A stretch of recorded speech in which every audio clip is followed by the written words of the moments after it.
Hey guys, Mr. Larson here. I want to walk you guys through some 2-4 notes. Before I do that, I just want to apologize. I'm feeling a little exhausted today. I didn't sleep well last night. I had this nightmare where I had invented my own color. It's crazy. I woke up in the middle of the night and I couldn't sleep after that. But then I was finally able to get some rest when I realized it was just a pigment of my imagination. So, okay. Anyways, thank you for not entertaining that one. That was bad. So today we're going through. Whoops. Okay, we're going through 2.4, which is complex numbers or imaginary numbers. Hence my opening statement. Okay. You guys know a lot of this stuff, so this will be some review, and then we'll get into a little more complicated things that I don't know if you guys saw in Math 3. But just a couple warm-up problems if you want to try 1, 2, and 3 over here. Those are things that I think you know how to do, and we'll see. So go ahead and pause and come back and check it out. Awesome, right on. Okay, so remember, anytime we have a negative under a root, we want to separate that into -1 times 25, both under their own root. So -25 under root is really the square root of -1 times the square root of 25. And that -1 under the root, that is I. That's the imaginary number. So this really becomes I times the square root of 25. And of course, that's just 5I, right? Okay, now we have, it's like -1 times this value. So same thing, that negative underneath, you can separate it into the square root of -1 times the square root of 16. But we know that it's just going to come out as I. So it's going to be -1 that I had outside to begin with. Then that negative underneath is really a -1. Square root of that gives me the I. And then the square root of 16 is 4. So this really becomes -4I. Okay. Negative root 20, same thing. This becomes I times root 20. And then remember, 20 can be broken into what? 5 times 4. So you could think of this a few ways. What's the biggest perfect square that goes into 20? That would be 4. Or you could split this into its prime factors. So it's 5 times 2 times 2. So the square root of 20 is really the square root of 5. Circle these. Times 2 times 2. Since I'm doing the second root, the square root, we don't write that 2 there typically. That's our index number, but that's what the square root is. That means I'm looking for 2 of any number or a pair of any number. So I have 2 2's inside. So those become 1, 2 on the outside. So this really is, let's see, a 2 on the outside. There was an I on the outside. And then I still had a 5 underneath. Okay. Well, I forgot to tell you to do 4, but that's fine. Subtract 4. Square root that son of a gun. X equals, remember, if you take the square root, it's always plus or minus. And that would be 2I.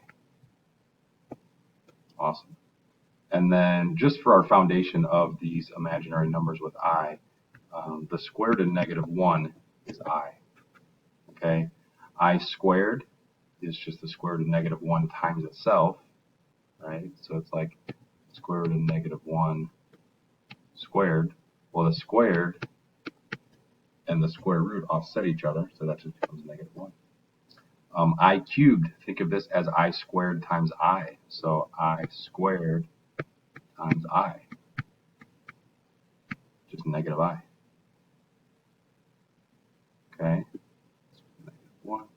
And then I to the fourth, think of that as I squared times I squared. So -1 times -1, which of course is just 1. And now these are going to repeat. So I to the fifth is going to go back to be equal to what I to the first was, right? So square root of -1. By the way, most simplified, we just call that I. So I should write that. I.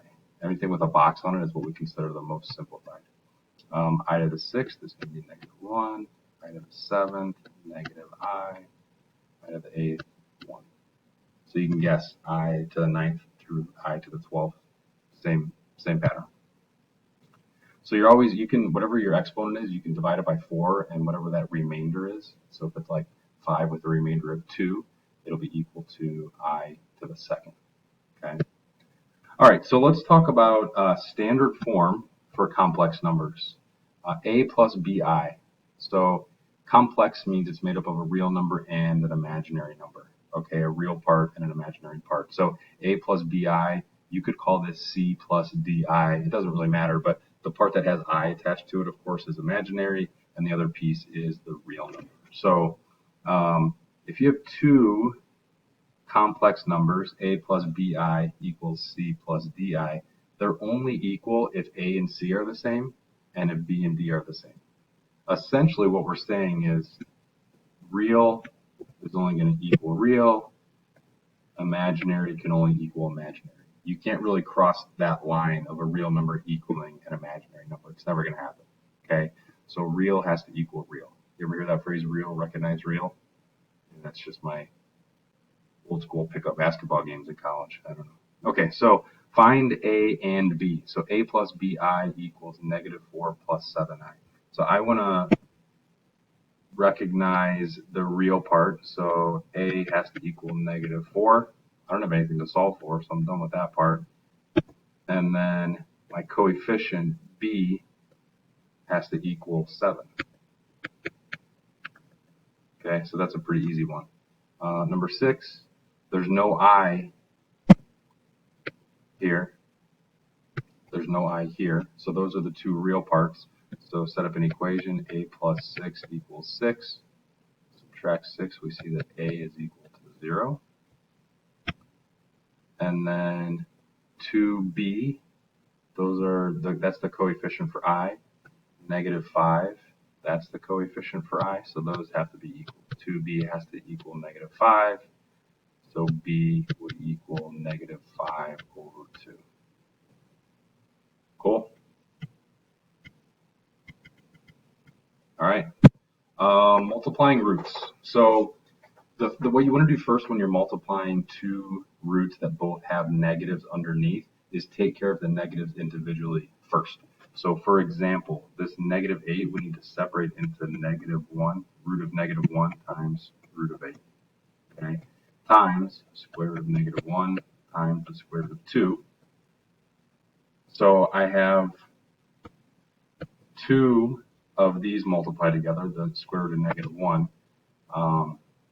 So those are both I, right? So it's really I squared times the square root of 8 times 2 is 16. Okay, I'm not done yet. I squared is really -1, and then square root of 16 is 4. Okay, if you would have just multiplied these two together to begin with, you'd end up with the square root of positive 16, which would just come out to be positive 4. You get the wrong answer. Okay. Let's see. You guys can try 8, 9. Just one thing to remember: anytime you have a quantity and you're taking the square root and squaring it, they're going to offset, right? And you're left with -24, the value underneath the root. If you want to do it the same way as we did 7, you can go ahead and do that, and you'll see that it works out to be the same thing. Okay, so 8's there for you to try. I don't think I'm going to go over adding and subtracting. Maybe I'll do 1, but you guys should be good with this. Remember, this I, treat it algebraically like it's a variable. So if that were an x, how would you do this? Well, this is just 3 plus 6i plus 2 minus 8i. 3 is 5. 6 minus 8 is -2i. The one part I will talk about here is make sure it's always a plus bi. Standard form means the real comes first, imaginary comes second. Capiche? Okay. Multiplying, same thing. Maybe I'll do 14. You guys can try 13 and 15. Same thing. We're just distributing, and that I treat it as if it were like a variable, right? So 4 times 5 is 20, right? 4 times -I is -4i. negative 2i times 5 is negative 10i. And then this is always the hardest part. Negative times a negative is positive 2i squared. Okay, combining these two give me negative 14i. This I squared here is really negative 1, right? So let's change it to, it's really like 2 times negative 1. So that's negative 2 over here. So I have 20 minus 2 is 18. The real part comes first. Okay. All right. I think this is new, but I don't know for sure. Division of complex numbers. We want to talk about the complex conjugate. Complex conjugate. If you have a number a plus bi, the conjugate is just a minus bi. Okay, you change the sign on your imaginary piece. So why is that important? Well, if we want to get these into standard form, we need to multiply the top and bottom by the conjugate of the bottom. Okay, there's a reason we do that. In math, we consider having an I or an imaginary number on the denominator illegal. It's not allowed to do. So we need to remedy that. So this is really 0 plus 5i. So the conjugate of that would be 0 minus 5i. So I want to multiply by 0 minus 5i on the top and bottom. I mean, this 0 doesn't really matter, right? So it's just negative 5i. Keep in mind, I'm multiplying by a fancy version of 1. That's equal to 1, right? So I'm not changing the value of anything here. I'm just changing what it looks like. So when I multiply, I have, let's see, 3 times negative 5i is negative 15i on the top. The bottom, 5 times negative 5 is negative 25, and then I squared. Remember that I squared is really negative 1, so it's negative 15i over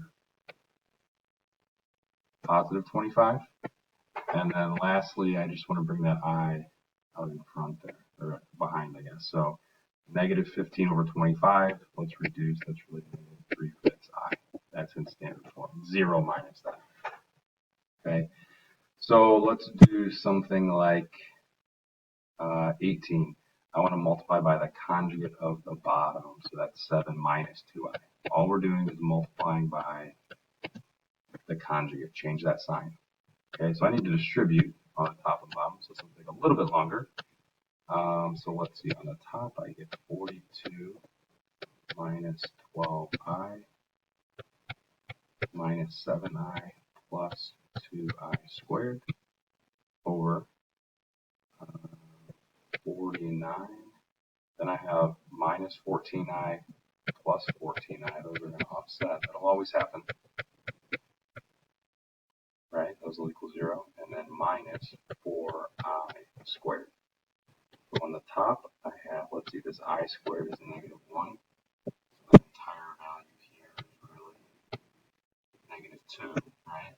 So 42 minus 2 is 40 minus 19i over, let's see, it's really equal to negative 1. So negative 4 times negative 1, that's really a plus 4. On the bottom, 49 plus 4 is 53. So I want to separate this into my real number and my imaginary number. So 40 over 53 minus 19 over 53i. Okay, so 17 is left for you to try. Listen, guys, I'm out of time here, so here's what I'll do. We're going to do quadratic formula on 19. So if you want to get this written down. Ooh, that was magic. And then go ahead and try 19. So please pause. How do we do? 2 plus or minus 5i. Okay, try 20. Oh, that was awesome. That was so quick. Okay, just make sure you're in standard form, guys. That's all I got for you. You'll probably need some practice on these ones, okay? Take care.